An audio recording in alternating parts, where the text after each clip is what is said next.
This is Jocko podcast number 301 with Echo Charles and me, Jocko Willink. Good evening, Echo. Good evening.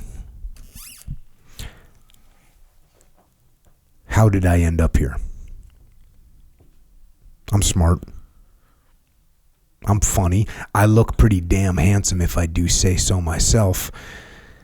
But here I am. Nowhere. And it seems this is where I will always be. Nowhere. Bedroom. It is not an apartment, but it looks like one.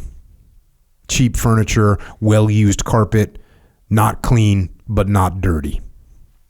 The bedroom is not unique in its wares. Bed, desk, chair, dresser, small bedside table with lamp, overhead light, janky ceiling fan spinning at a low speed. Then there is the decor. Pictures hung neatly on the walls.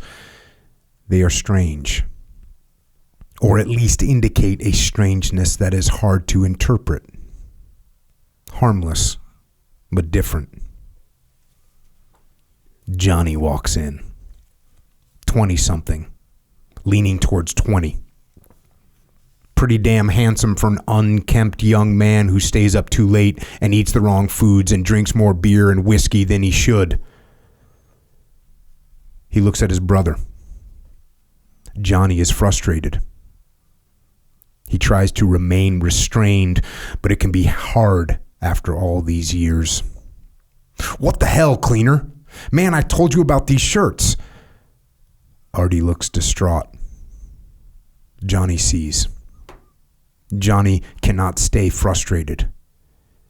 After all, this is Artie, his brother. And no one could really be mad at Artie. What? Is it not clean? Artie replies, earnestly concerned, wondering if he had somehow failed his brother. No, Artie, it isn't that it is not clean. It's clean, but it's just a t-shirt. I know, Artie cuts in. It's 100% cotton t-shirt. I used a warm cycle. It shouldn't have shrunk at all. I'm always careful about that. It's not shrunk, Artie. That's not it. It's just... Never mind. Forget it. Forget what, Johnny? What's wrong? This was killing Artie. The one thing he was supposed to be good at, and it seemed like he messed it up. Artie, Johnny replied, as kindly as he could, it's just that it's a t-shirt. You don't press t-shirts. You don't put starch in t-shirts, buddy. But the creases are sharp, aren't they? Artie replies, wondering what on earth the problem could be. The creases are sharp, Johnny concedes, but that's not the point. You don't put military creases in t-shirts. I've told you this before, Artie, but why? Cotton holds the starch really well. Johnny starts to get frustrated again. He's been down this road before many, many times. Look, cleaner, I know that. You always tell me that. And I always tell you, you just don't starch and press t-shirts because you just don't do it. Mom likes hers pressed. Johnny lets out a sigh. Artie realizes he's gone too far. Listen, Artie, I get it, but I'm not Mom, and I don't want my t-shirts to be starched and pressed. It's a Black Sabbath t-shirt. I just wear it out with a pair of jeans, okay? Can you just give them a simple wash and dry from now on, please? Low heat, tumble dry? Artie asks, wanting to get a good procedure locked down. Johnny smiles. Yeah, Artie, I think that would be perfect. Thanks, bud. I can do it now, Artie offers. I gotta go. Okay, it won't happen again, Johnny. Thanks, Artie, Johnny said with a smile. And Johnny? Artie asks. What? I'm sorry. It's okay, bud. It's okay. Johnny feels a little bad as Artie walks away. They are brothers. They even look a little alike.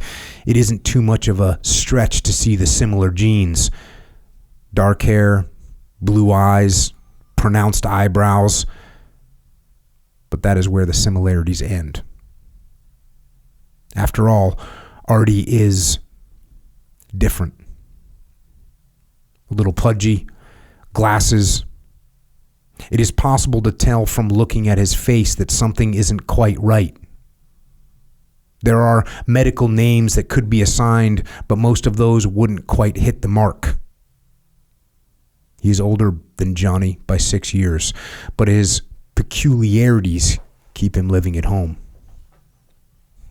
Johnny, on the other hand, doesn't have an excuse to still be living at home other than Artie and his mom. They both need him around. That's what he tells himself anyway. Johnny's bedroom is the same room he has always had. Mattress on the floor, no box spring, no bed frame. Posters of rock bands on the wall from when he was younger. Black Sabbath, Motorhead, Led Zeppelin, AC/DC. Some muscle cars too. He hadn't bothered to take them down as he outgrew them. He also hadn't bothered to clean his room very often. Clothes, remnants of food, and beer cans on the floor. This was all a stark contrast to Artie's room. Critically clean, with the bed tightly made. And then there are the walls of Artie's room and their curious decor. The walls neatly display pictures of clothes, washing machines, and dryers. There are brochures about various lines of laundry equipment on his little desk. Some of the more colorful ones are also hanging on the wall. There are also coupons for laundry detergents, fabric softeners, and stain removal products on the desk in an envelope. The source of his nickname, Cleaner, is no mystery at all. Artie likes to clean. Laundry, to be exact.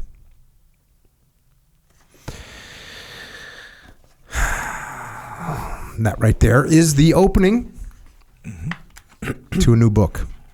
A new book called Final Spin, which was written by me. And it is a novel. I guess that's what it says on the cover. Sure. But it's also kind of a poem. It's also kind of a manuscript. I don't really know 100% what to call it, but it's not normal in the way that it is written. And so as far as the storyline goes, I was thinking about this. I think it's a little bit of an alternate autobiography of sorts. Have you ever heard of alternate history books? So it's where they take some event in the past and they change it. You know, what if the Nazis won, right? Yeah. What if the South won the Civil War? They call them alternate history books. Huh. So I was kind of thinking this is almost like an alternate biography in a way. Maybe not specifically, but maybe some of my friends, some of the experiences we had with my life, if I had taken some different turns along the way. Well, I did notice the guy's name is Johnny. The guy's name is Johnny. Yeah, but then there's like, you're going to see as we talk through this, there's some composite characters, and it's almost like everyone's a composite character. What do you mean composite? Meaning different people from my past kind of made assembled together. Maybe two people that acted a certain way, or one characteristic from someone, maybe a little bit of a characteristic from me. So that was kind of the starting point. These kind of humans, and you put them in this situation. So what is the book about? I'm going to start off by reading a review of the book.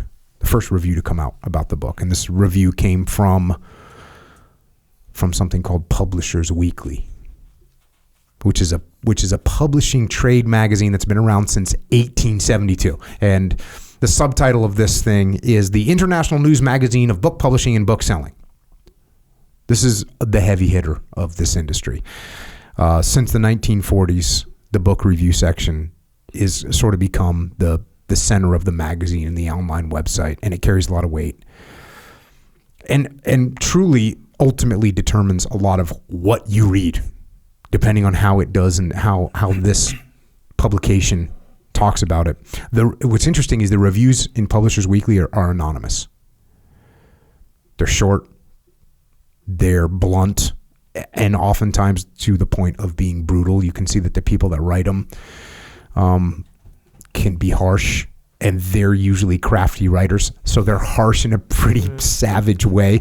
I was reading a little bit about it. One author said, "A negative review is never pleasant, but Publishers Weekly reviews have a particularly heart-stopping quality." And this guy wrote a piece. I didn't write down his name, but it was how he got a bad review and just what it felt like. Now, as I said, this book it's different. It's not a normal book. It's hard to classify the form that I wrote it in. And I've written a bunch of other books before.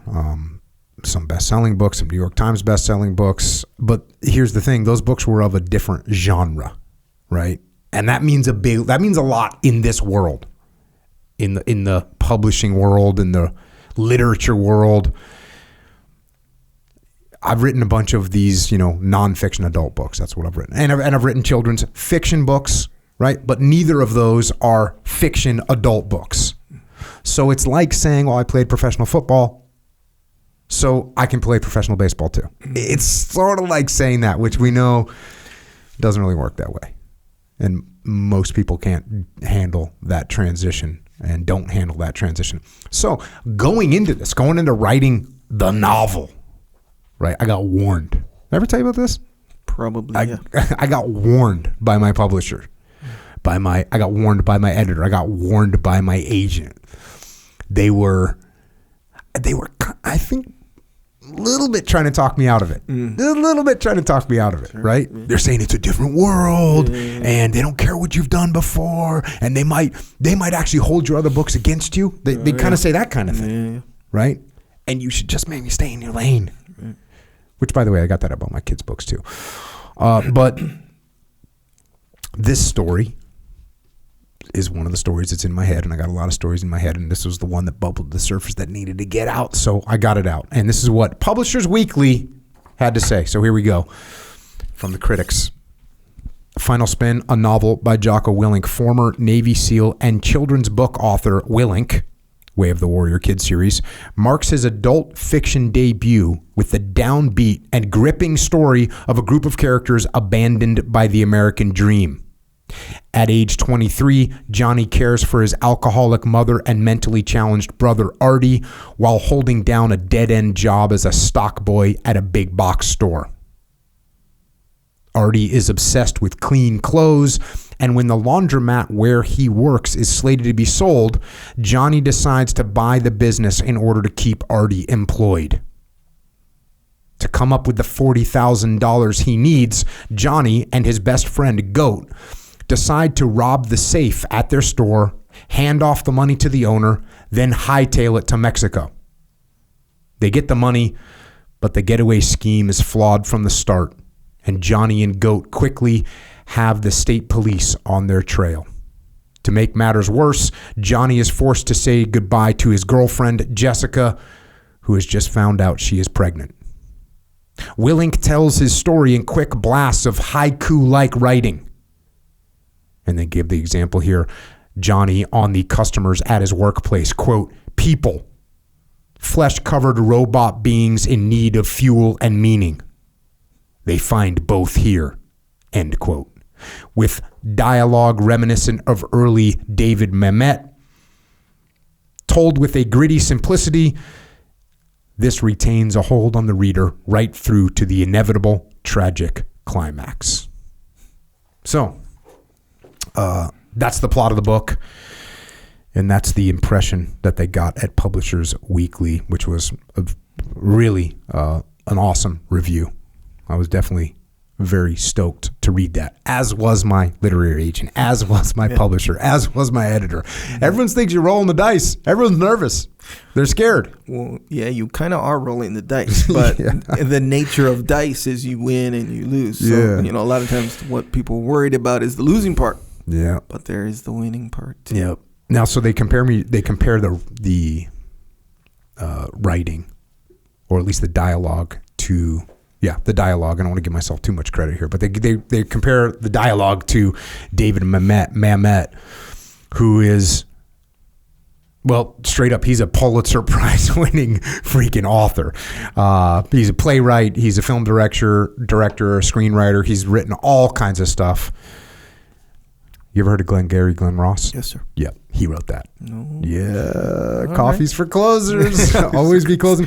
Yep. Speed the Plow. He wrote the screenplay for The Postman Always Rings Twice. Little Jack Nicholson. The Verdict, The Untouchables, Hoffa, Wag the Dog, Hannibal. He wrote and directed Things Change, Homicide, Oleana, The Winslow Boy, State and Maine, Spartan, just a bunch of stuff. What I'm saying is that this guy's a highly respected and accomplished writer. Definitely, I was very pleasantly surprised and humbled to be compared to him in any way. So we're off to a strong start. We're feeling good about it so far. Yep. Much appreciated. Because this is a different world. So it's interesting. Appreciate, people, if you want to get the book, that will be awesome. And it's not a complete dud. We'll say that. Yes, sir. So now this is an interesting, we're going to get into the book a little bit, which is going to be a little bit tricky because I don't want to ruin the story, spoiler alert. So I'm going to keep it a little bit focused on not going too much into it, but at the same time, getting into the characters a little bit. So the characters. Let's start with this guy, Artie. So we got this guy, Artie, who you already heard about. He's got some kind of mental challenges, which I don't name in the book. And the reason I didn't name them in the book is because a lot of times I've met people in my life where I know that they have some kind of mental challenge, but I don't know what it is. I'm not a doctor. They're not wearing a label on their hat that says whatever mental challenge they've got. And so I didn't want a label. Yeah. I didn't want to throw a label on there. This is the particular situation that this person's in. And the other thing is, people have such a wide variety of mental challenges that you don't know what you're going to get. So where did this character came from? Well, this is a very direct story. I worked at Wendy's. Hell yeah. Yeah. I don't know if that warrants a hell yeah, but I worked at Wendy's. And when I worked at Wendy's, you've been to Wendy's before, right? Yes, sir, I have. Which, let's face it, kind of props to Wendy's. Wendy's is good to go, right? Wendy's serves it up. Yeah. And I used to get my chow on at Wendy's when I was a teenager. Well, at this Wendy's where I worked, there was a salad bar. You know how they have a salad bar at Wendy's? I don't know. Do they still have a salad bar at Wendy's? Not that I know of. But I don't know. So back in the day, they had a salad bar at Wendy's, and the person that ran the salad bar, that took care of the salad bar, that resupplied the peach slices and the Caesar salad dressing, was this woman who clearly she was probably, I'm going to say 55, maybe 60 years old. So an older woman, thin, short hair. Her name was Jean. And she obviously had, it seemed like some kind of perhaps autism. But I don't know. She's not wearing a label. But she was super into the salad bar. She was probably one of the best employees ever. She loved this salad bar. She wanted it to be squared away. She was out there with a washcloth wiping up. If you spilled a drop of salad dressing on your maneuver from the spoon to the plate, she was on it. She was standing by with a rag. She was going to wipe that up, like almost bumping into you, but she also knew that wasn't correct. So she'd give you, 3/4 of a second to take one step towards the croutons, and then she was in there getting on it. So she's there and she's working and she loved it. I mean, like, she was obsessed with it, and no one would talk to her, right? Everyone was kind of mean to her, right? Because you could make fun of her and she was an easy target.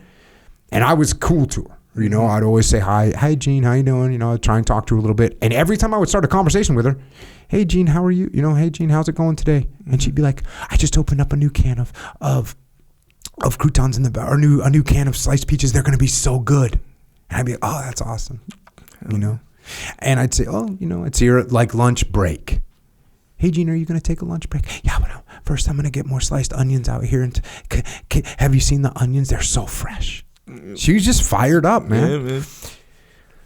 To the point where I was torn between thinking if it was an abusive situation where she was being taken advantage of to where the other's like complete opposite. Was she so lucky to be there and happy that they hired her, and like here she was with this job.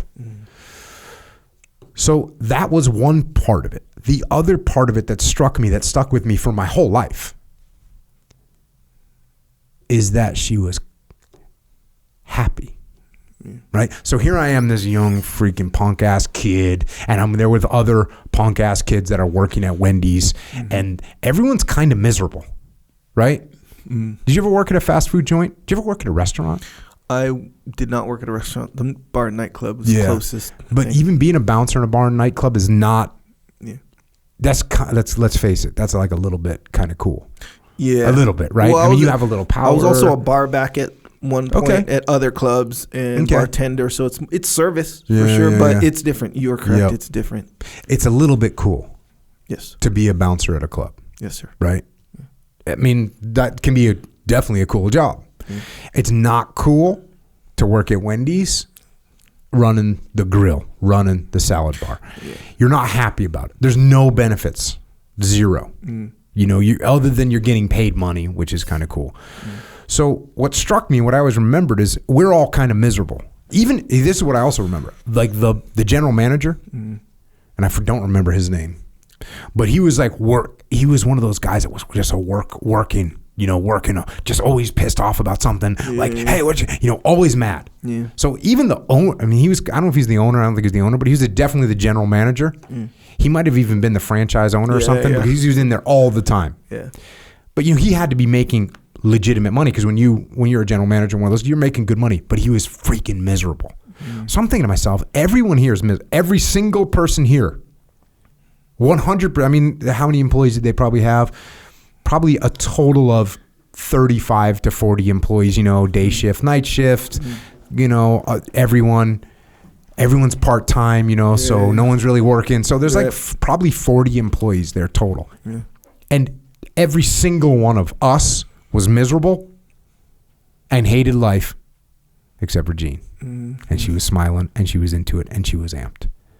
So I took that idea, and the reason I ended up with laundry is because I worked with the place where I used to go to the laundromat in San Diego had the people that owned the laundromat, they were from Asia, and the wife didn't speak English, but the husband would be there, but the wife didn't speak English, but she'd come out and talk to me in, I don't even know where she was from, but she would talk to me and smile and laugh and make jokes.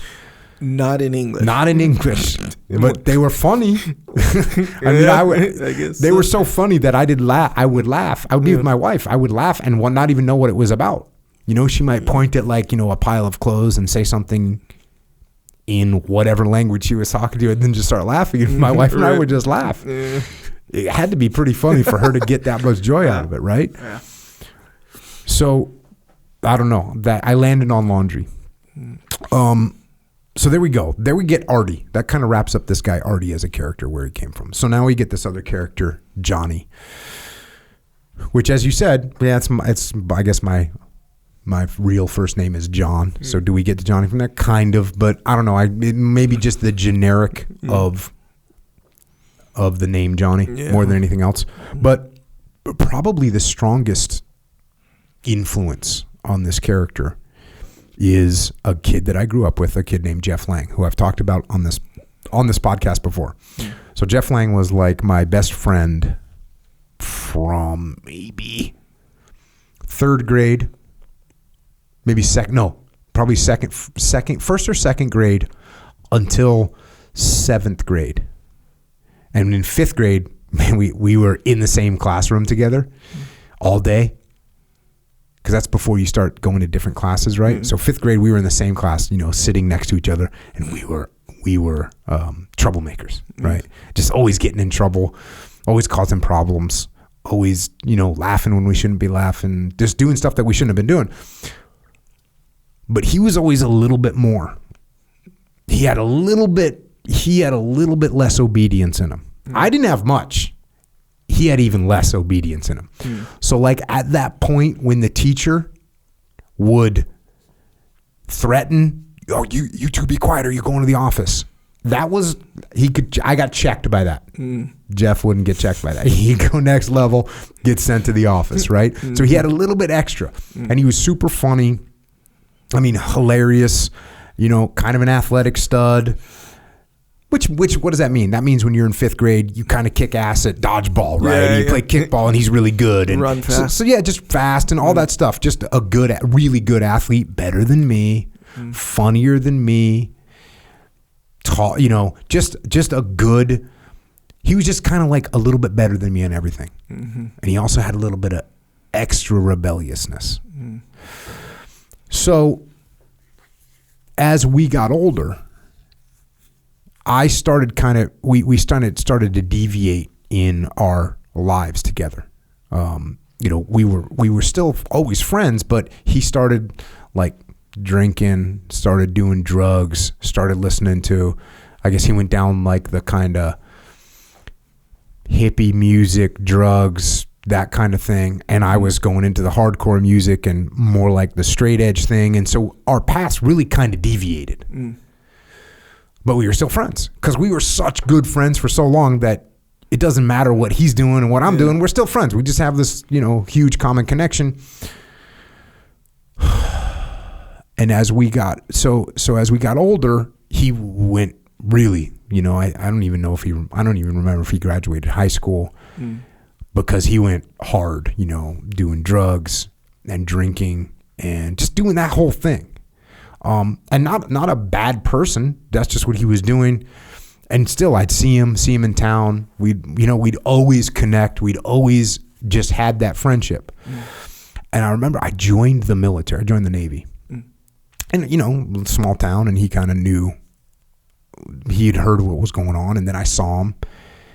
And I remember he said something to me, because, when we were little kids, we would play Army all the time, right? When you're 7 years old, 10 years old, 12 years old, and you live in the woods, you're playing Army, right? You're burning a cork and making your face black and putting camo on and shooting BB guns at each other. That's what we did. We would shoot BB guns at each other.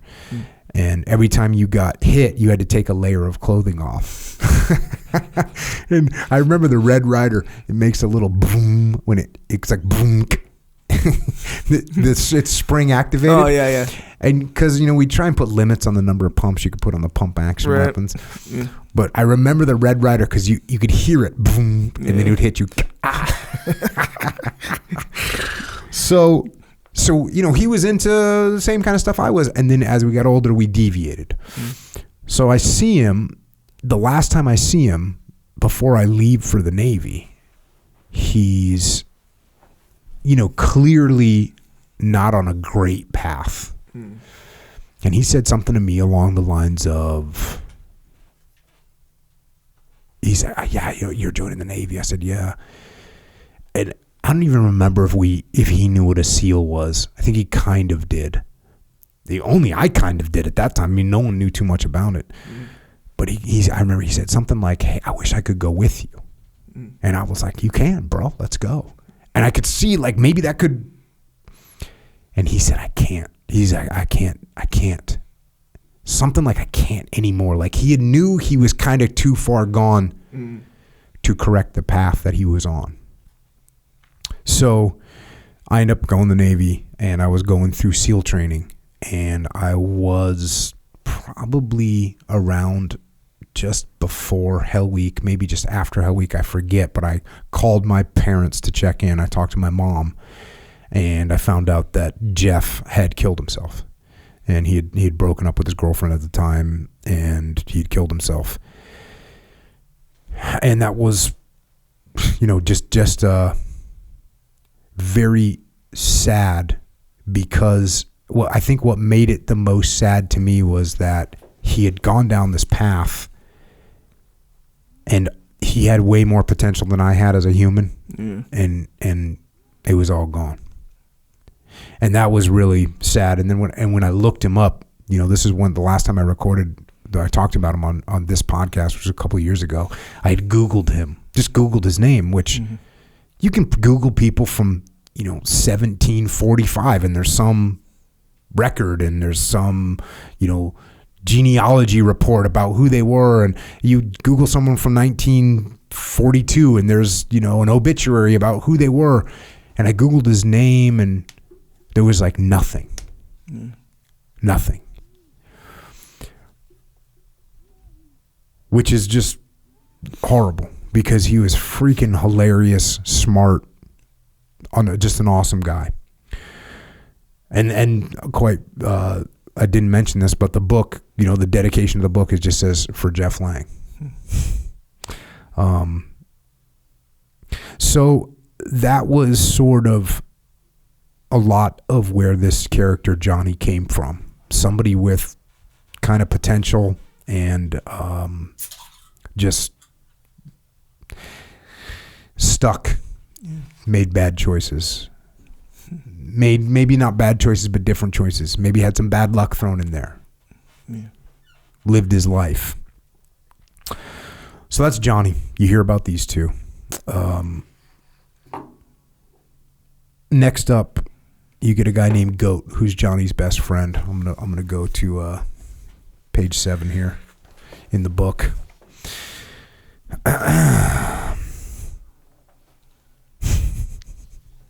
Nice shirt, man, Goat says with a smile as he sees Johnny's starched Black Sabbath t-shirt, its military creases running from each shoulder down to the waist.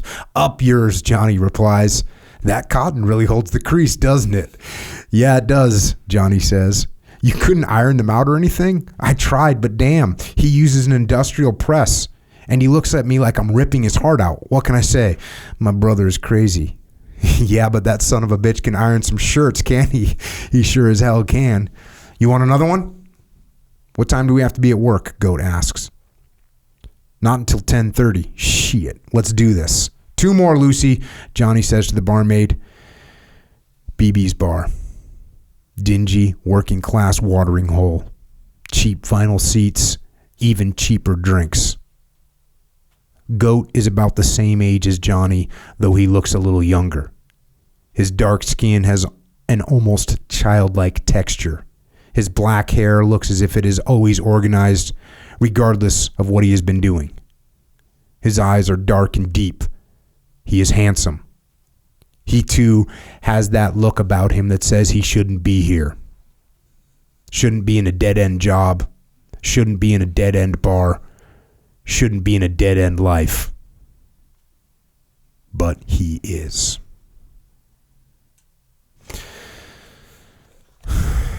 So there's Goat. Full name, George Martinez. That is Johnny's best friend. And again, this guy is kind of a composite character of friends that I had growing up. The story takes place in Southern California. So he's a Mexican kid. I grew up with a bunch of white people primarily. But when you're out in California, you see there's really no distinction between, different people. And that's just another kid that has a bunch of potential, another kid that's talented, another kid that's smart, another kid that's handsome, and another kid that's kind of stuck in a dead-end scenario with what I say. Dead-end job, dead-end bar, dead-end life, right? That's where we end up. That's where we're at. And well, we were talking before the podcast about the young. I think Carrie was saying, you remember what it was like when you were younger and it was just all in, kind of like you're just on board, right? Yeah, down for the cause. Down for the cause, right? Down for the cause.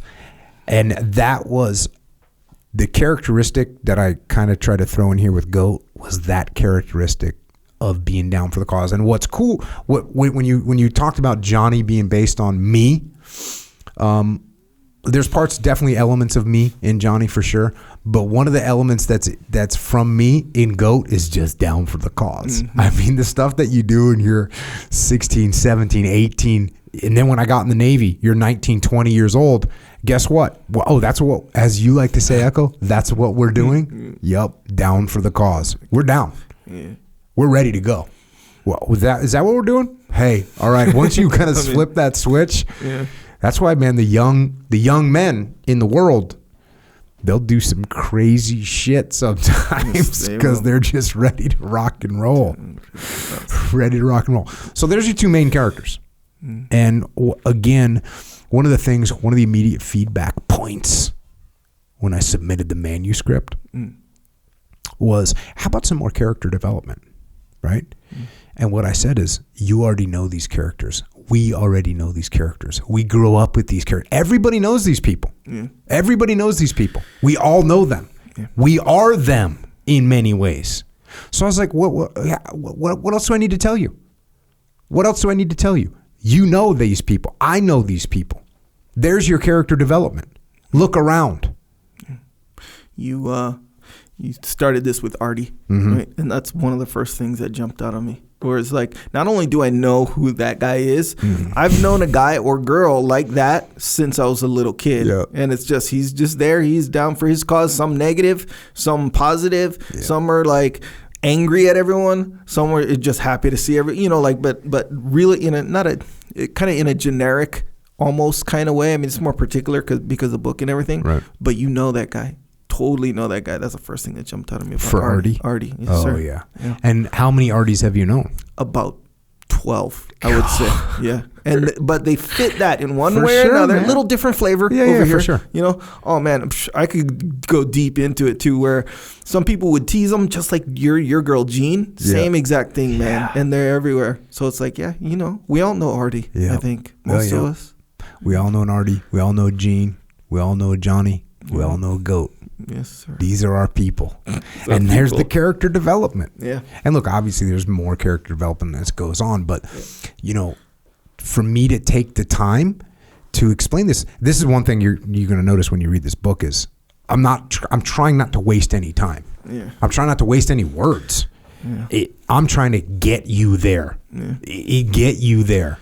Get you into this as quick as possible and allow you to utilize what you already know as a person to put the context around what's happening. Use the schema. I was reading this book and they went deep in the word schema. Oh, damn. That's what you're doing. You use stuff that you already know to describe something new.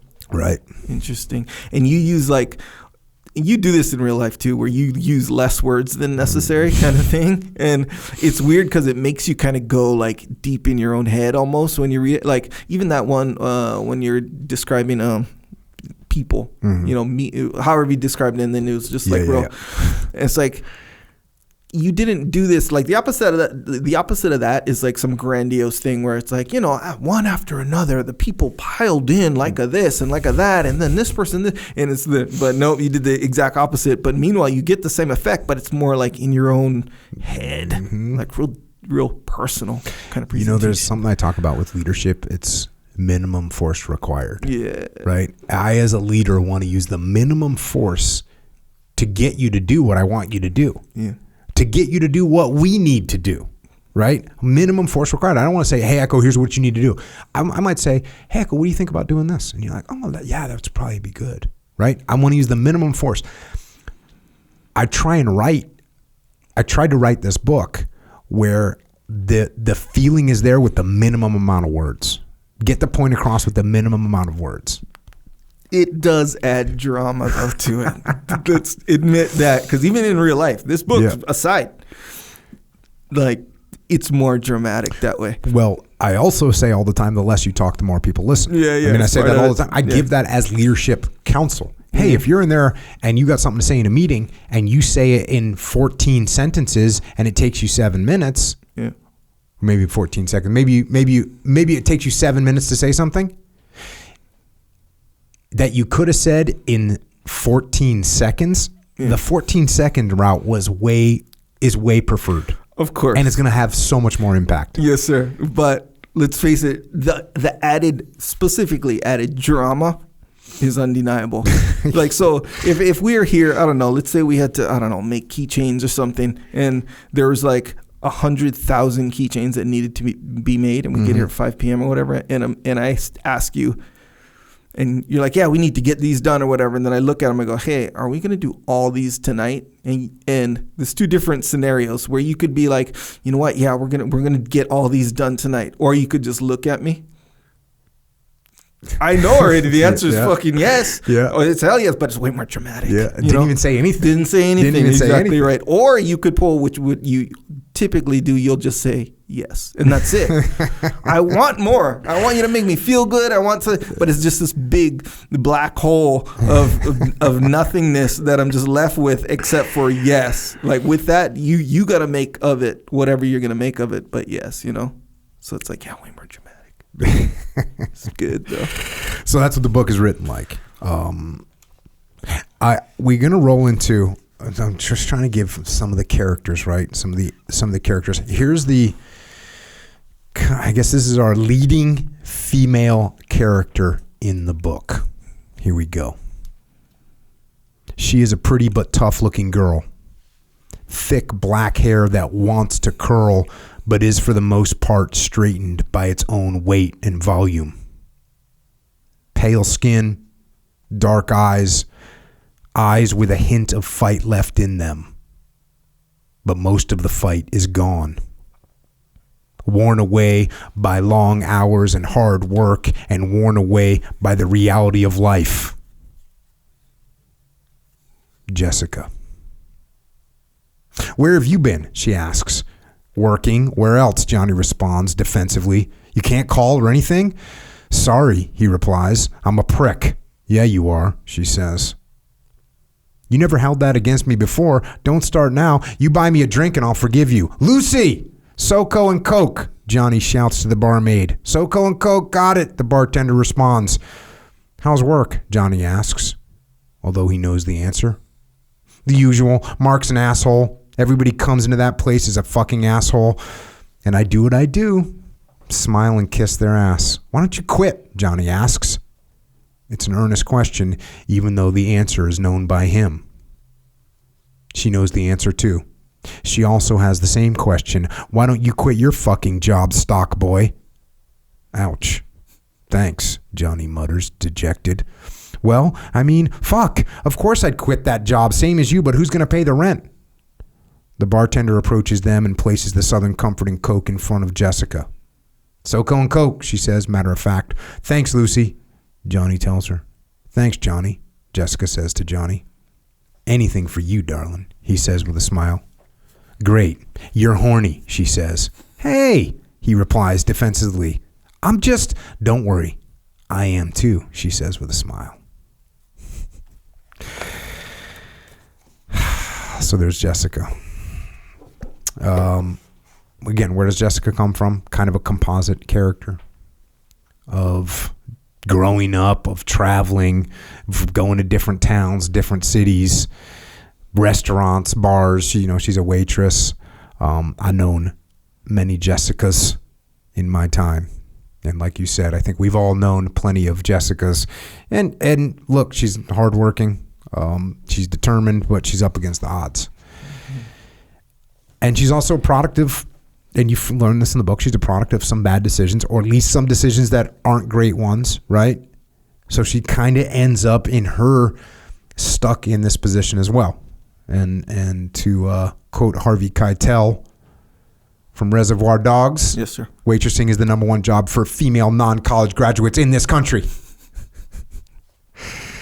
And I always, because I worked in restaurants, man, that's a freaking hard job. And you got to smile, right? Well, yeah, because that customer service is critical. You got to smile. So not only are you working a hard job and people are treating you bad in some cases, yeah, where this isn't cooked good enough. Mm-hmm. By the way, if you ever are serving me and I return something to the kitchen, it is totally jacked up. Because if it's not totally jacked up, I'm just gonna get it done. Yes, sir. I mean, you got to give me a raw, bleeding piece of meat if you think I'm gonna return to the kitchen.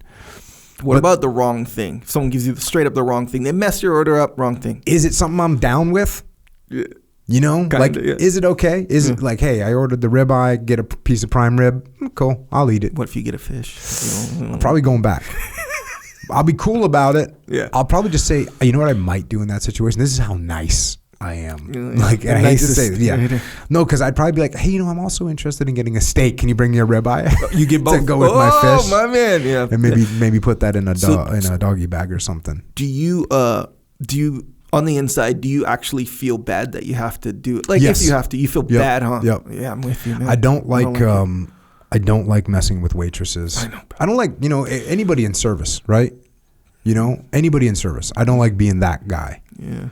The proverbial guy, right? That's like, hey. Yeah, man. Can you hurry up with that? Yeah. I'm the guy that'd be like, hey, I guess I'm not drinking water tonight. 'Cause haven't seen old homegirl in a while. But hey, when someone does good service, like I'm definitely going to take care of them too. Yeah, Which is kinda, that's good. Yeah. That's what we're doing. But that's Jessica, right? We get this. She's honestly, she's kind of like a female Johnny, in a way, right? She's smart, she's good looking, she's witty, but maybe not the best choices. Maybe she didn't roll out in the best environment.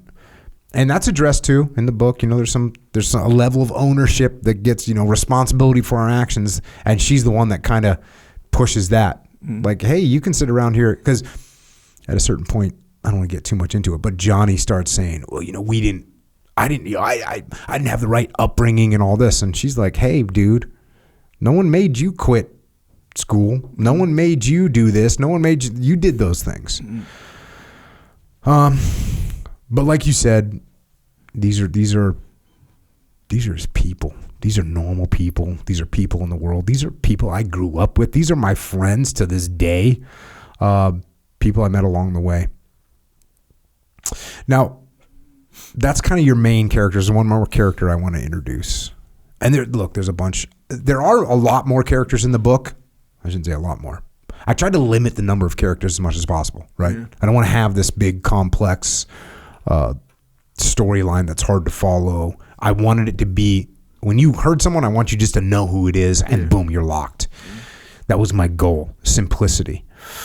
There's another character that I do want to bring up because he's got a little bit of impact. And this character, as you heard from the review, from the Publisher's Weekly review, Johnny and Goat, they work at a big box store. And their boss is this guy named Gerald Lundstrom.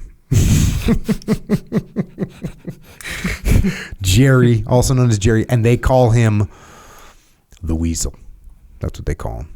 So let's get an introduction to Gerald Lundstrom, the Weasel. Let's get an introduction to the big box store, to what their jobs are and what they do there. They're stock boys. So here we go. You would think Americans survived on fucking mayonnaise, Goat says, disgusted. No shit. Stock boys. Boxes. Tile floor and industrial shelves. Food. Detergent. Electronics. Pretty much anything can be found here. Every day from the time the doors open until they close, there are customers here. Buying milk and batteries and toilet paper and garbage bags, tomatoes, popcorn, salami. People can buy anything here. And they do. Consumption in massive quantities to fill their massive bellies and run up their massive credit card debt. People. Flesh-covered robot beings in need of fuel and meaning. They find both here. I mean, honestly, who the fuck needs a half a gallon of Miracle Whip for their house? Goat asks, earnestly trying to comprehend this madness. Well, obviously a bunch of people need it. All this will be gone in a couple of days. Goat shakes his head. What the hell do they do with it? Do they put it in their cereal or something? I think they butter their wives up with it. God damn, that's fucking disgusting. Yeah, it is, Johnny agrees. From the end of the aisle, a loud, high-pitched voice breaks their conversation. Jerry, the night manager. You guys need to stop talking and get that stuff stacked up. Less talking and more stocking. We've still got pickles, mustard, Crisco, and canned ham. I got your canned ham, Goat whispers under his breath. Jerry walks toward Goat and Johnny. Thin. Late 30s. Smoker. greasy hair, beige Levi Dockers, polo shirt, yellow. Gold-colored necklace with cross, gold-colored watch, fake. What did you say? Jerry asks aggressively. Goat stands up straight and belts out, I said, I got your canned ham. Jerry shakes his head. He tries to think of an original comeback, but he can't think of anything good. He resorts to all he knows. Well, you just keep running your mouth like that, and we'll see if you ever make supervisor. Not wanting to engage in a verbal battle, Jerry quickly walks away. Goat stands there shaking his head. Motherfucker, he says quietly. Then, unable to contain himself, shouts, Supervise this, you weasel-looking motherfucker! Johnny looks at him. I'd fucking kill myself if I ever made supervisor at this shithole. Yeah, and that fucking prick walking around like he's fucking Steve Jobs. Loser. Fucking loser. At least he's easy to rip off, Johnny concedes. Yeah, he's got that going for him. I'm getting a couple of bottles of Jack tonight, Goat says. I'm getting the nastiest rot gut gin I can find. So, there you go. That's the manager. Mm. Have you ever had a manager like my boy, like the Weasel? Yes, sir. God. Do I need to do character development, or do we know who Jerry, the Weasel, Lundstrom is, right? Yes, sir. We're going to use the schema on that one, yeah, for sure. And I had so much fun writing that dialogue. I heard you chuckling. I heard K-Dog behind the scenes over there chuckling as I was rolling some of the... Yep. Just because that's what it's like, right? Yeah. You know, you're 22, 23 years old. You have a crap job. Mm-hmm. You know Dave Burke? Good deal, Dave. Yeah. He was a stock boy at Target. Hell yeah. And he was a stock boy when he was at Target, and he was like 15. Mm.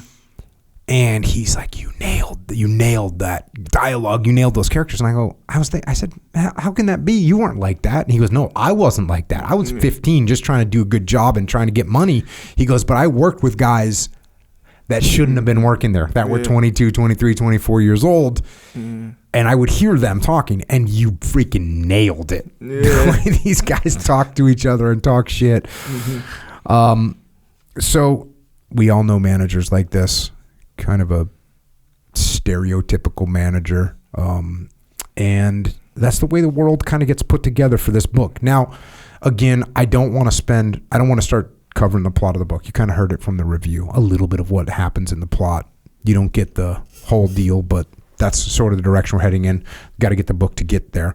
But I did want to kind of just talk about some of the themes, some of the other themes that are in the book. One of them is kind of this idea of being obsessed with random things, which we all certainly do. I do.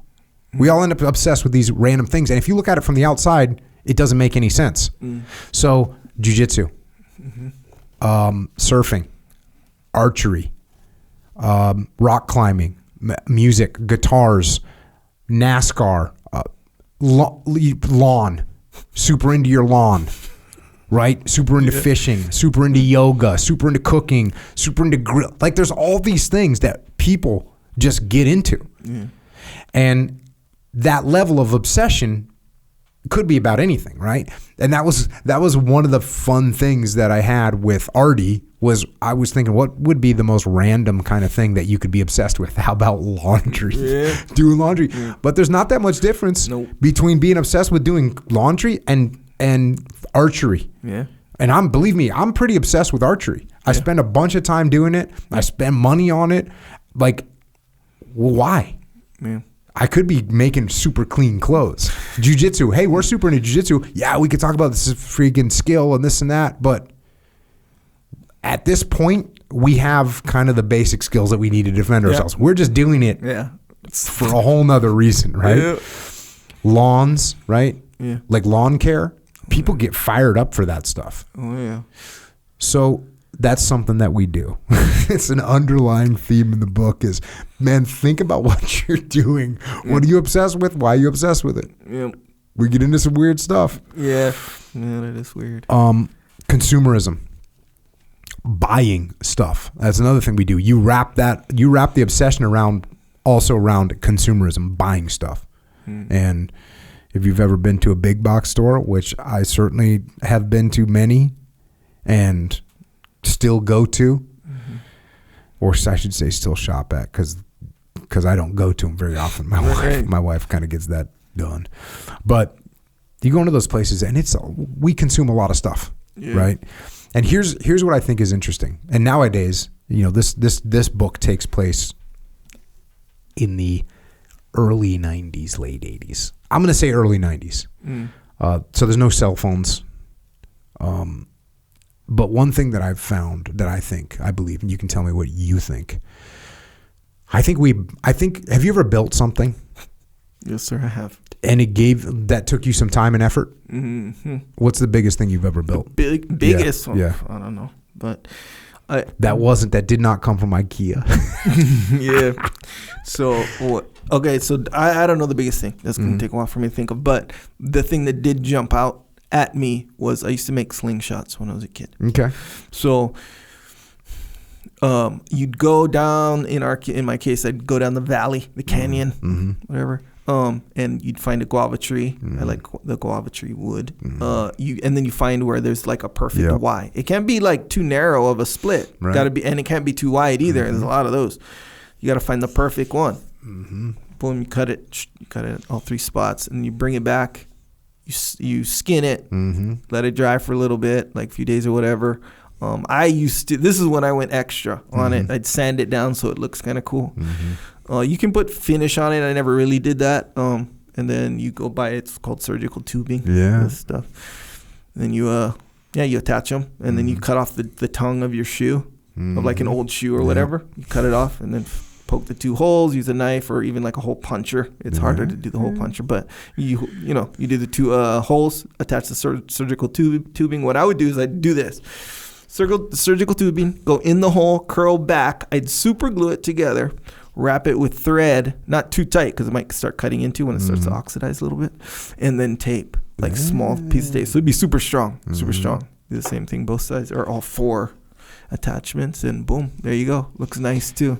How did you feel when you were complete? Bro, amazing. That's why I do a bunch of them. Like, I don't need like 5 slingshots, but I'd have the 2 or 3 going. So I think there's there's probably some chemical dopamine hit or whatever that you get when you actually do something, when you build something. Like I've built, like redoing my house, like remodel, like ripping out, gutting my. One time I did my kitchen, and I gutted it. In 72 hours, I gutted the whole thing, demoed it, got it out, redid the electrical, redid the plumbing, put in a sub box. What's that called? I put in a sub box for the electrical. I forget what it's called. But I put in like a whole new electrical system, and then I drywalled it, and I did that all in 72 hours. But you feel like accomplishment, right? Oh, hell yeah. Building like fences at my houses, I remodeled my other house. So like these major projects, you feel this good sense of satisfaction when you're done. Well, in the modern world, we do a lot less of that, right? So you can replace that sort of satisfaction by clicking on the Amazon, whatever, buy now, right? And all of a sudden you feel like, but the thing is, since you didn't put much effort into it, it's not that gratifying, so you want to do it again. So true. I think that's why people roll into freaking Costco. They roll into Costco and they roll out with way more stuff because they just walk through those aisles getting that dopamine hit, because they feel like they built that thing or they harvested. It's the same thing when you go hunting. And you like harvest the meat. Super gratifying. Like 1,000 times more gratifying than buying a steak at the store. And believe me, buying a steak at the store is kind of gratifying too. But you get that dopamine, you're like, oh yeah, then this is going to be so good. But it's way less. So you can buy another one. Right. And then you buy this and you buy that. Right.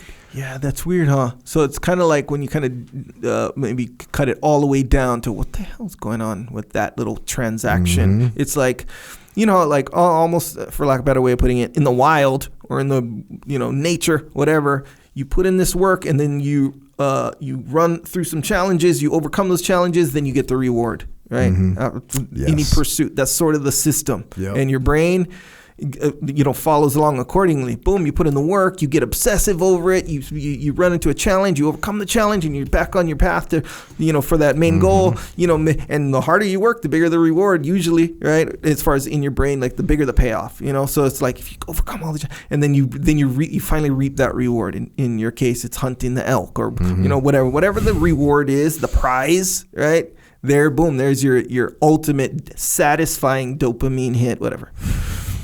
But now it's the same thing, except you reduce the work part so much, but you still get the little reward. You know? But here's the thing. You reduce the work, the reward, you get rewarded, but it's less work, less reward. So what do? You do it again. Less satisfying. Exactly, yeah, it's less satisfying, but you just do it again. Oh, yeah. Like, cool, I'm going to order this. I'm going to buy that. Yeah. And so you end up in this sort of weird cycle of satisfaction by just buying stuff. Brad, and you know, and we've talked about this too, brother. The people who make the stores, the layout and stuff, they know about that kind of stuff. That's why there's a thing called impulse buy, right? So they put the candy right there by the checkout, stuff that you didn't plan on getting, but it's like, oh, I could use one of those right now, you know, kind of a thing. It's like an impulse buy.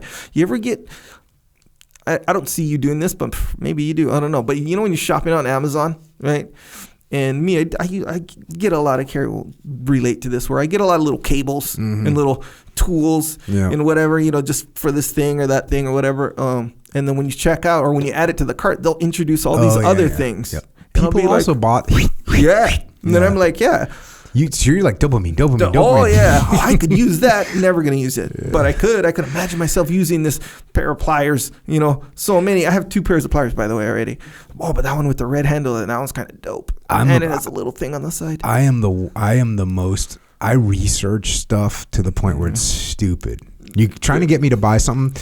I was looking at someone's. I was looking at one of my kids. Yeah. My kid's Instagram, and my daughter was like, oh, I have an advertisement every third whatever picture is an advertisement. Yeah. And I go, no, I hardly have any. And she's like, no way. And I showed her, and I have like almost no promoted ads. Yeah. You know why? I never click on them, and they know I'm like low conversion. I'm like the lowest conversion ever. I'm not even wasting their money throwing that thing in front of me, because you could have the best freaking idea in the world, and I'm gonna have to research that. Yeah. And I'm surprised Amazon just doesn't check me out without showing me anything, because they're just over it. Don't even try. Yeah, don't even try. Not worth it.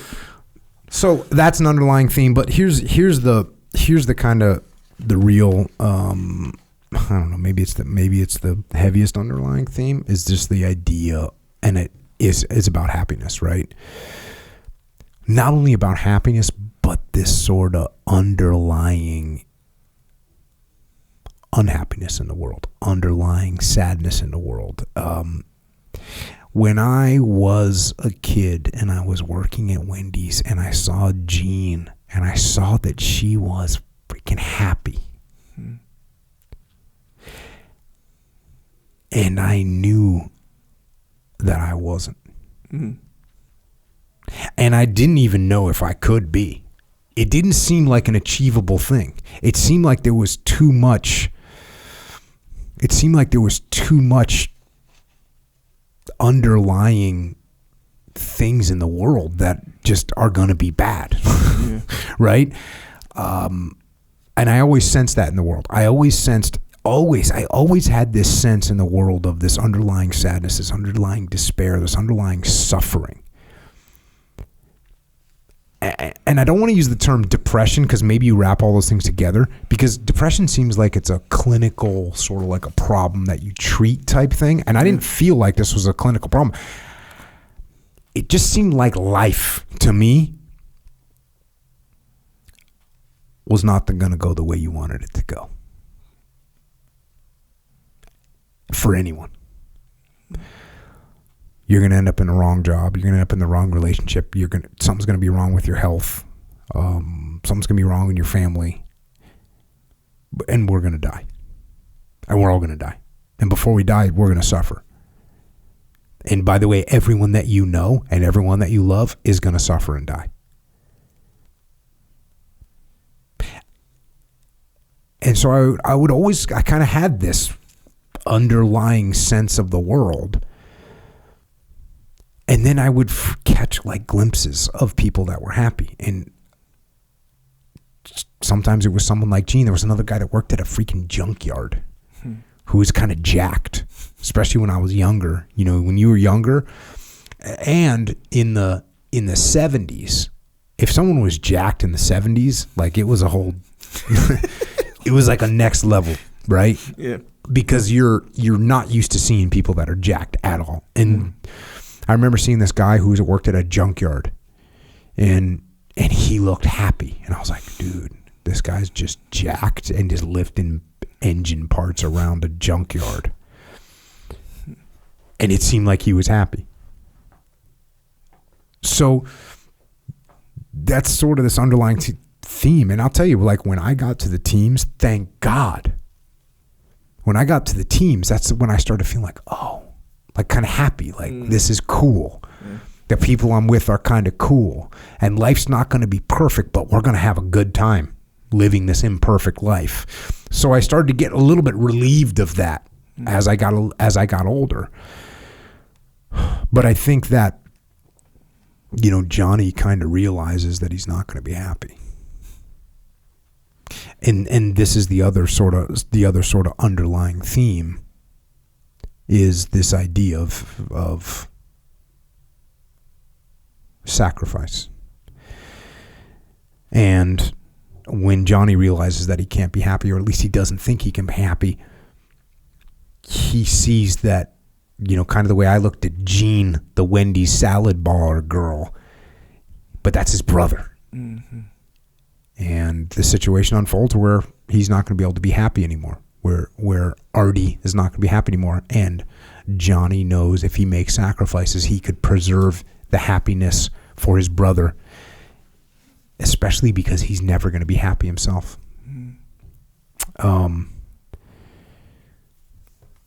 You know, I had this conversation with Stoner one time. We were out surfing, and he was asking me that. He's like, bro, I don't know. It's like the same thing.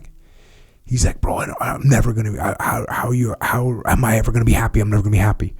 And we were literally, it's like a beautiful Southern California. We're out at our surf spot. For whatever reason, there's not many guys out. There's a little offshore breeze. The water's warm. It's a, you know, chest to head high swell, pretty consistent. Like it doesn't get any better. And he's out here saying to me like, oh, how do you ever find happiness? And I'm like, bro, this is it, man. This is it right here. And that's what, you know, that's what you have to be able to find. You have to be able to find that the path that you're on, even though it's challenging, even though there's suffering, that's the happiness too. And the sacrifice part is putting others above yourself. You know, and obviously on this podcast we talk about heroes, and we talk to heroes in many cases. And most of the ones that we talk to here are military people, right? Soldiers, sailors, airmen, Marines. But those aren't the only people.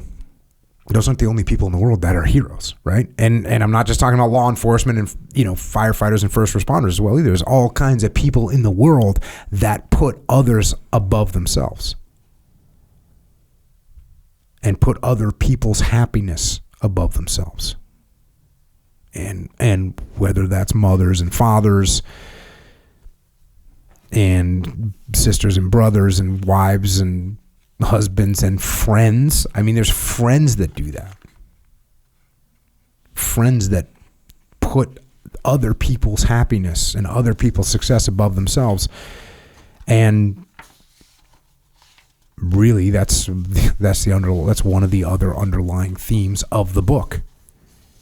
And that, you know, that's a theme that's consistent with all the books that I've written, fiction, nonfiction. People that are putting others above themselves. That's what leadership is, and ultimately, that's what life is about. So I think if you can put others before yourselves, then if we do that, then you can find some happiness. And at a minimum, you can leave the world in better condition than you found it. And if you can pull that off, I think if you can pull that off, then you can die with a clean conscience, and you can die with a smile on your face. And you can leave a smile on the face of the people you left behind.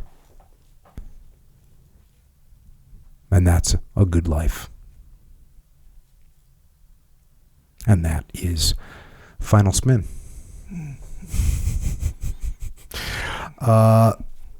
So we can't obviously cover the whole plot, the details. What we'll do is maybe in a year. Remember what we did with Musashi? Yeah. With Musashi? So this is episode 301.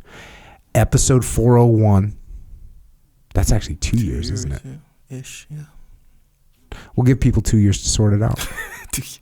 Sure. Is that long? No, well. Should we do 1 year? Should we say 350?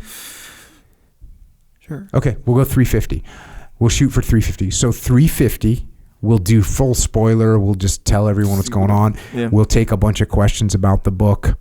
And yeah, we'll do it again where we can go a little bit deeper on all the plot. You know, as I start getting feedback from people and people start asking all those awesome questions that you ask when you read books, and what's this part about and what does this represent? We'll do all that. The book's for sale right now. I would order it if I were you. Why? Clearly, because you want that first dish. And here's another reason. This is us against the establishment, by the way. This is us against the literary critics, right? This is us against the big publishing companies, the media companies. We're the outsiders. I'm an outsider. I'm going to tell you what. I go to New York City and I roll into those publishing offices. I am an outsider. I might as well be purple. Because I'm not from that world, right? They don't. The interesting thing is, I mean, I was an English major in college. They don't know about that. They just look at me, think knuckle dragger, meathead, which I take as a compliment generally. Sure. Yeah, meathead. But yeah, they don't want us to win.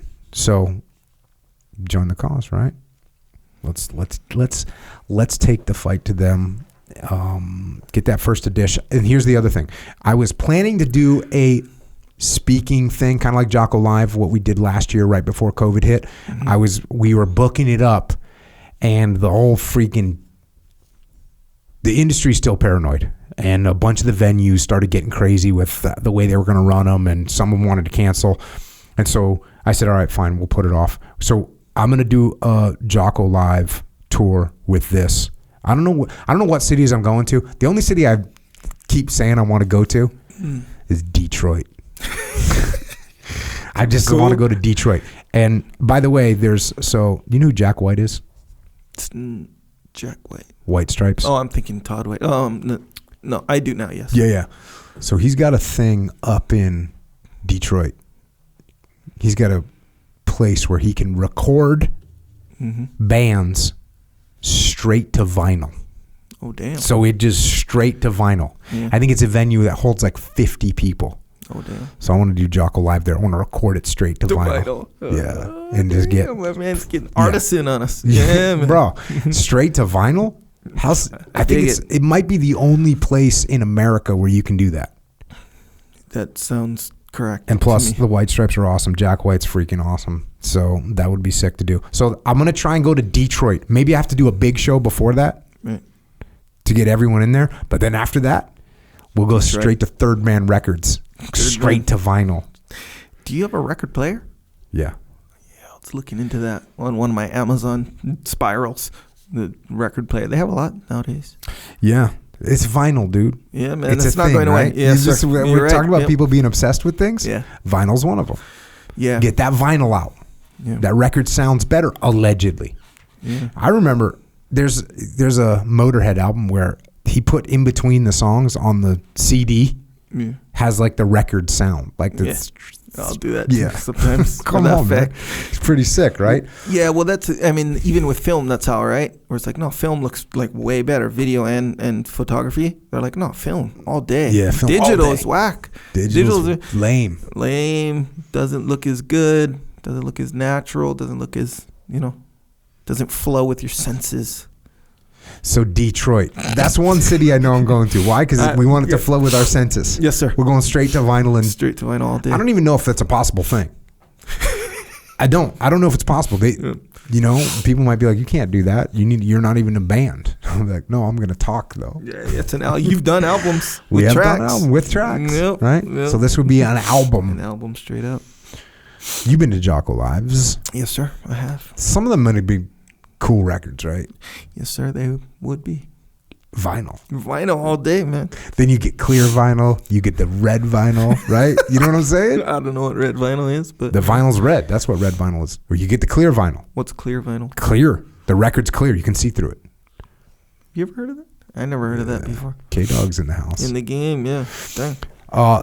So when I do that thing, I guess it's going to be spring or something like that. We'll go live. Sweet. We'll hang out. If you're rolling up, you got that second a dish. Let's face it, I'm still appreciative. Sure. But I know, we all know where you're at.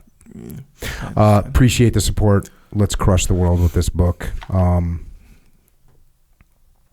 Echo, speaking of crushing the world, we kind of have to crush ourselves. Yes. Right, in order to crush the world, which by the way, make you tougher. Yeah, which by the way, I just came back from hunting. Sure. And for I think it was 13 days, I did not lift weights because I was in the mountains. Brutal. Or as I call them, mountains. Sure. Hell yeah. Mountains. But I came back and I was all fired up, and felt like I needed. Man, I have DOMs in my arms right now. I haven't had DOMs in my arms in a long time, dude. Yep. So we got to crush ourselves. That can take a toll at times. Yes. What do we need to do to kind of stay on the path to get better so we can crush the world? Well, keep in mind mentally and physically, DOMs in the arms, that indicates that you're working out your arms, which I respect. So, I'm sorry that you have the DOMs, but welcome to my world. Echo's jerks. Well, okay, so we want to minimize DOMs. Well, no, maximize yet minimize, mitigate DOMs. Okay, yeah, I would say that's a good call. It's kind of a dichotomy, really. Mm-hmm. But let's face it. Would you want to have DOMs every day on your arms? Would that increase progress or not? No, it'd be bad, right? Obviously there's a lot to it, but generally speaking, simply put, DOMs every day? No, probably not. Okay. When the DOMs heals, then you want to elicit more DOMs in one way or another. Yes, but it's a process, isn't it? It's ongoing. Nonetheless, I'll tell you what you do need is supplementation. Yes. That'll help you through DOMs or no DOMs. Right on. So through this path we're all on, supplementation is very helpful. So we'll talk about energy drinks first, right? As far as energy, I know I said it. Energy drinks. Yep. As if what we're talking about fits in with all the other categories of all these other drinks that are in the energy drink category. Yeah. So if you're new to this scenario, let's face it, they don't. The stigma that you felt like in your brain or whatever. Oh, energy drinks. That stigma. Don't worry about that stigma anymore. In fact, forget that stigma. Forget it. Don't totally forget it because there's other drinks that still have. You need to keep the stigma in mind. But you can have the stigma avoidance. Yes, like detach from the stigma. Yeah. How about that? Leave it behind. Just leave it behind. It doesn't control your brain and how you think of energy drinks necessarily anymore. If you know about Jocko Go. Okay, is it Discipline Go or Jocko Go? It is Jocko Discipline Go, technically speaking. I got corrected by someone on the inside, which I respected, by the way. Mm-hmm. But either way, Go.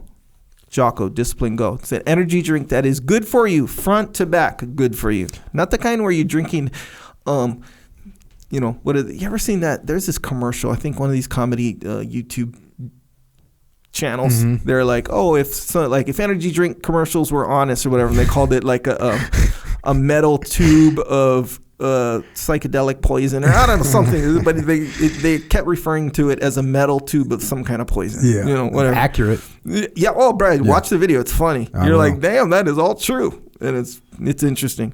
Either way, it's not that. That's not what this is. No poison. It's different. Yeah. Actually good for you. It's good for you. It's like a health drink, energy drink. But even though that makes it sound kind of like not really what it feels like, just keep in mind, it's an energy drink that tastes good, is good, and is good for you.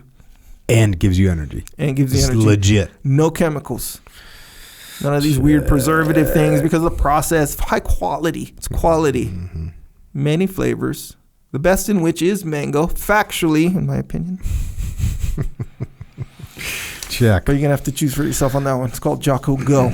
Also got Joint Warfare. Yes, sir. Took mine today. Yeah. I must say, even Joint Warfare has its limitations because I need more right now. I take it every day. Thank God, because otherwise I might even be completely immobilized right now. Well, I might be laid up. Here's the thing: Joint Warfare is not going to help your DOMs. Oh, really? I mean, maybe what is it will, help but the DOMs? The protein. Protein is going to help your DOMs. Yes, sir. So Joint Warfare, Super Krill, right? But when it comes to actual rebuild, we need to go milk. Yep. That's for the muscle. Yes. Additional protein in the form of a dessert. You know what I had for breakfast this morning, which I normally don't eat? Milkshake. Pancakes. Milk. Guess what I had for lunch? Milk. Because I knew what you just told me. The DOMs, I know it needs help. Yes, sir. I need to repair my muscles. Oh, yeah. Freaking sore, dude. By the way, speaking of milk, the new, and you actually, all the ingredients were in front of my face, but you turned me on to this, or to the precursor of this new formula for the ultimate milkshake. Depends on what flavor you like, but if you like the chocolate one, this is the one. Mint chocolate or dark chocolate or peanut butter chocolate, whichever one you want. Half of a frozen banana, overripe. Mm-hmm. Tulsi Gabbard turned me on to that. Okay. So we got a little collab going on. Half a frozen banana, 2 scoops of the milk. I did the darkness. Soy milk, because like soy silk, I don't know, whatever. The one that it doesn't have lactose in it, so it's super low. Okay, if you go regular milk and you're concerned about, if you're trying to go lower on the calorie thing, regular milk, even 2% is not the best one for you. Because I'm over here on the whole milk. Sometimes straight up half and half. Well, you're not up in this piece. Well, you're not going on a lower calorie scenario. Let's face it, you can't. Your little machine can't handle that kind of stuff. Either way, if you are, this is the deal. Because I was going to give it to the kids for the ultimate front end test. You see what I'm saying? Anyway, you go half soy milk or almond milk, whatever, the unsweetened one, and then half of that, it's lactose free. It was the chocolate milk that you mentioned. Oh, yeah. It's like lactose free. Yep. There's way less sugar, and it's like double, triple filtered or whatever. Yep.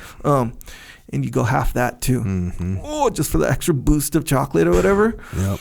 Man, drink that one. It tastes like ice cream. Yeah. I think the banana, but it's not a whole banana, so you don't get the real super banana flavor, but you get the sweetness from the banana. And bro, it tastes like it's ice cream for real. Yeah. Oh yeah, put ice in there. Boom, mix that up. There you go, milk. Protein in the form of a highly desirable dessert. Highly desirable. I'm desiring one right now. I've already had 2 today. That's how, bro. It's true. Also, Jocko white tea. If you're into tea, something light. That's the OG. That's the original. That is the OG. Oh yeah, you like that? Tea? That is the OG. I was never a tea drinker, to be honest with you, but I was surprised about how many like tea drinkers were like, bro, the Jocko white tea that's the legit one. Yeah, it's legit. Interesting. You can get all this stuff at Vitamin Shop. Mm-hmm. You can get all this stuff at JockoFuel.com. By the way, if you subscribe, it gets shipped to you for free. You can get the Henergy drinks. Here's the thing. You mentioned Henergy from time to time. You know what Henergy is? It's Henergy is an actual thing. Yeah, it's Henner Gracie's got something, right? It's Henner Gracie's charisma. His whole that's his energy. When he talks, he's real, bro. That guy's on it, man. You want to listen to that guy talk forever, and that energy that he brings, that's a Henergy, straight up. Yeah.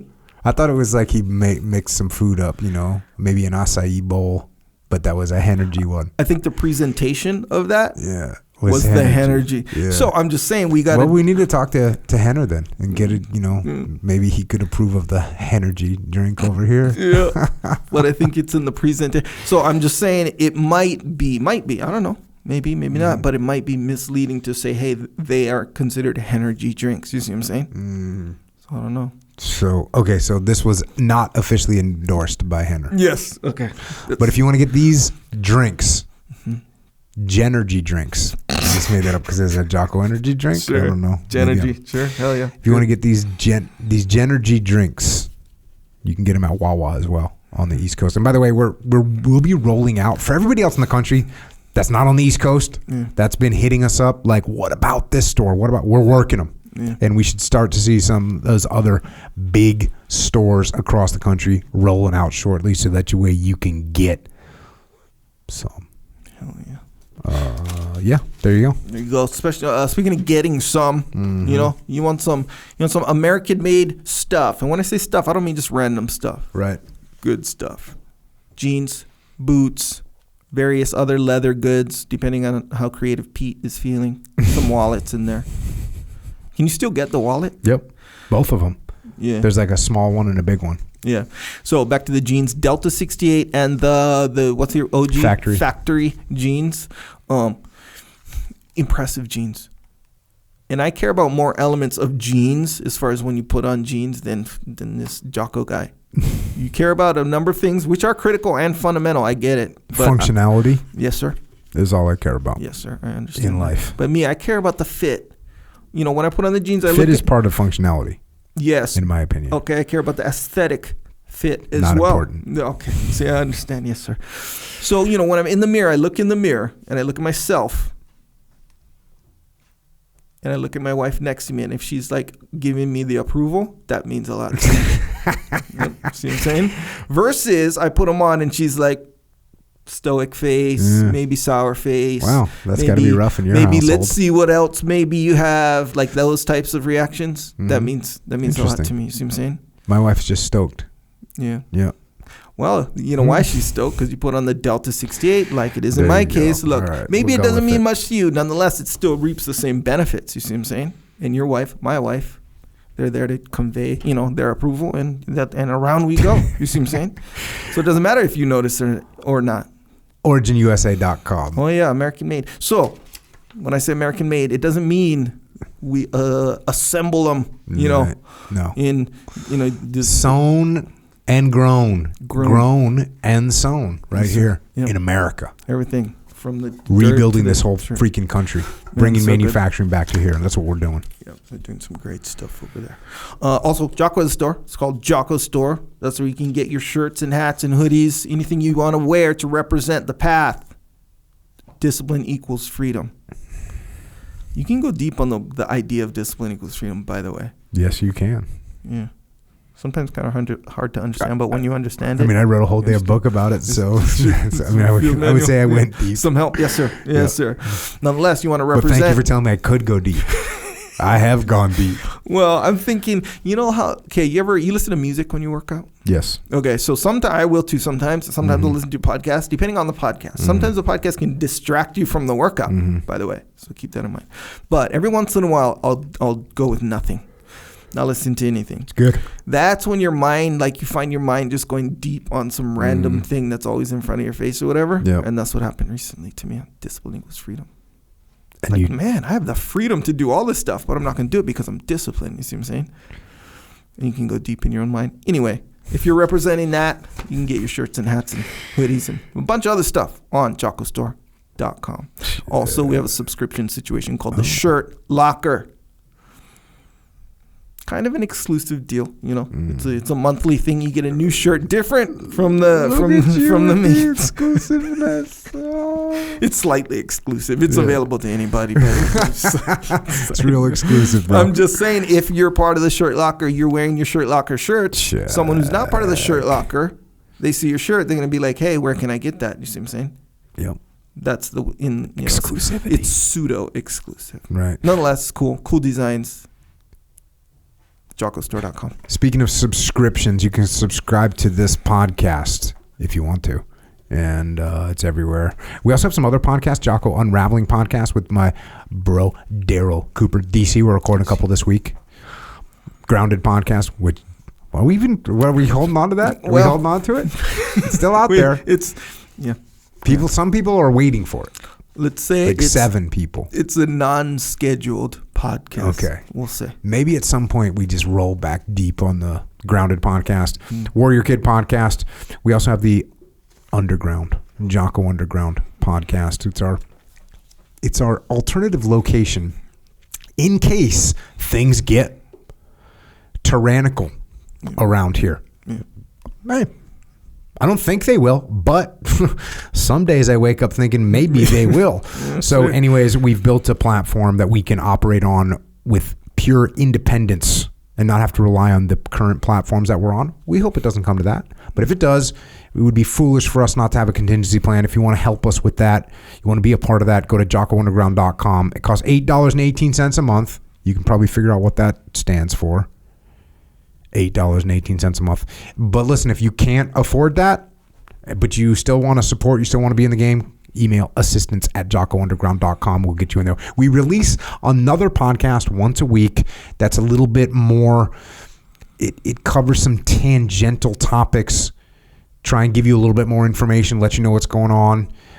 Do a Q&A. We're answering a bunch of questions on there. So if you want to help us out there, go to jockounderground.com. Yeah, that one's good. It's in the way you go along with a certain thing and you kind of try to evaluate and maybe sum up like what is this? What is this? Mm-hmm. Right? And you say Q&A, which it is essentially, but it's kind of like when you go through life, whether it be currently or before, whatever. I'm just saying, you think about your past, you think about the present. There's all these weird questions. What? But this is a funny way of saying it. Currently or before. It is true. It is true. Yeah. Nonetheless, you're still gonna have how there's like questions rolling around. Like, what does this mean? Like, what's my take on this? Mm-hmm. At the end of the day, you know, if you're the kind of ask that question to yourself, right. I think you offer a really good your take on it. And it's usually really informed, usually. And it can kind of help a lot of us make sense out of certain elements of life, whether it be the specific questions that people ask or the first part that we talk about, is our children soft now? Is society becoming soft or succumbing to the trick of advertising or that kind of stuff? Like that's real stuff that we're dealing with daily, Yeah, I think it brings awareness. Yeah, and you ever heard me talk about if I wanted to scare you, but I told you, hey, I'm going to be in the house and I'm going to scare you, what are my chances of being able to scare you? Yeah, lower. Yeah. Almost zero. Yeah. If you don't know, man. And I'm going to scare you, I would say I'm 99.9% gonna scare you. Yes, sir. So with life, if you have an opportunity to think through a problem or think through a question before you actually have to contend with it, it's going to make you unscarable. Yeah. So just that's another, I think that's the benefit of the jockounderground.com podcast, is we're addressing those kind of things to get you in that situation where you can't be scared, or you're ready to deal with whatever's in front of you. Yeah, fully. It's one of those things. But yeah, also we have a YouTube channel, Jocko Podcast YouTube channel. Boom, some excerpts on there, video version of this podcast. Some enhanced stuff on there. What I put some behind the scenes. I was going to say some behind the scenes. Here's there. Here's the thing. Occasional. Yes, very occasional. Every once in a while, we will happen. A lot of times against your will, but then it usually becomes against my will. And we go down certain, little paths or whatever. And here's the thing. I don't say we post behind the scenes stuff on there, even though we do, because it's not very often. It's irregular. But they're on there, though, for sure. If there's some behind the scenes info, conversations worth posting, they're on there. Yeah. Anyway, added benefit. Yeah, YouTube. That's a good one. Also, Origin HD. Yeah. YouTube channel. Yeah. Very good. Origin you want to see the what do you call a phoenix out of the ashes industry and how someone can do that? Yep. Can achieve that step by step. Boom. That's a perfect example. That's where you can see that go down for sure. So yeah, check that one out on YouTube as well. Also got a speaking of albums, now this one is not on vinyl. No, not yet. Anyways, not yet. We didn't record it at Jack White's studio in Detroit. Nope. I'm looking forward to that. I hope I get to do that. That'd be rad, right? It would be, yeah. Especially that kind, like where you said there's like 50 people or something like that. Yeah. Like a small, yeah. Super hype. Yep. I wonder if I'd get super hyped for that. I think I would. You know how sometimes I get hyped? Yes, I do know. Yeah. Well, this one's not on vinyl, but it's called Psychological Warfare. Little mental spots to help you get through those moments of weakness. You can get that anywhere you get MP3s. Also, flipsidecanvas.com. That's Dakota Meyer. He's got a company where they're printing stuff for you to hang on your wall. Awesome stuff. Keep you on the path. Also got some books. Obviously, first and foremost, Final Spin. You got the intro. Find out what the hype is about. Yep. It's good, man. Pre-order it right now. Comes out November. First week in November. Competitive. People are going to be watching. Who's looking at it? I don't know. We'll see what happens. It's a risk. It's a risk. I asked my editor when Discipline Equals Freedom Field Manual came out, or when it was about to come out.